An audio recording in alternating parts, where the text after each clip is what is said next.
Hi అండి, అందరికీ నమస్తే. ఈరోజు సింపుల్గా పునుగులు చేయడం ఎలాగో చూద్దామండి. దీనికి కావాల్సిన ఇంగ్రీడియంట్స్ అండి: ఒక కప్పు దోసపిండి, ఒక కప్పు ఇడ్లీ పిండి, ఒక కప్పు రైస్ ఫ్లోర్ అండి. ఇది ఒక కప్పు నిండుగా ఏం కాదు, కొంచెం తక్కువగానే మైదా పిండి, ఒక 2 ఆనియన్స్, ఒక 3 పచ్చిమిర్చి, కొంచెం కొత్తిమీర. నా దగ్గర ఈరోజు కరివేపాకు లేదు, అందుకే వేయట్లేదు. ఉంటే అది కూడా వేయచ్చు. ఇప్పుడు ఒక్కొక్కటిగా అన్నీ వేసుకొని కలుపుకుందామండి. ముందుగా దోసపిండి, ఇడ్లీ పిండి,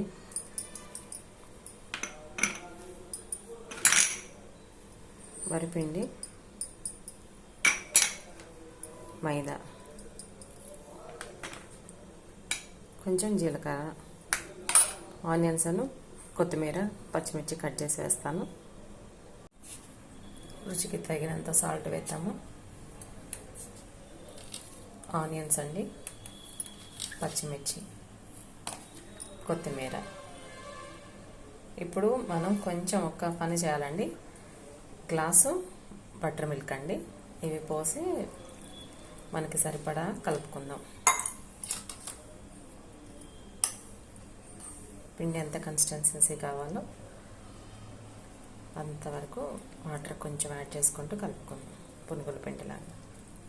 మన పిండి రెడీ అయిపోయిందండి, పునుగుల పిండి. నేను చూపించిన ఆ మజ్జిగ కొంచెం తక్కువ పట్టినాయండి, అన్నీ కూడా పోయలేదు నేను, కొంచెం తక్కువ పోస్తే ఇదిగో ఇలా వస్తుంది మనకి పిండి. ఆయిల్ హీట్ అయిపోయింది, వేసేద్దాం. కొంచెం తడి చేసుకొని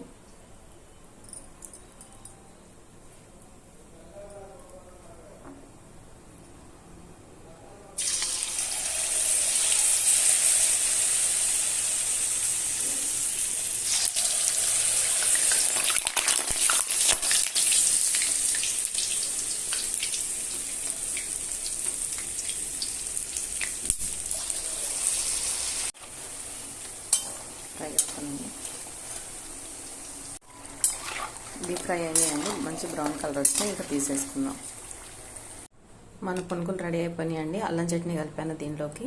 అల్లం చట్నీ అయినా టమాటా కెచప్ అయినా బాగుంటాయి. ఇవి పునుగుల్లాగా కాకుండా, బోండాల్లాగా కాకుండా వేరే టేస్ట్ తోటి ఉంటాయండి. ఒకసారి ట్రై చేసి చూడండి, ఎలా ఉన్నాయో నాకు చెప్పండి.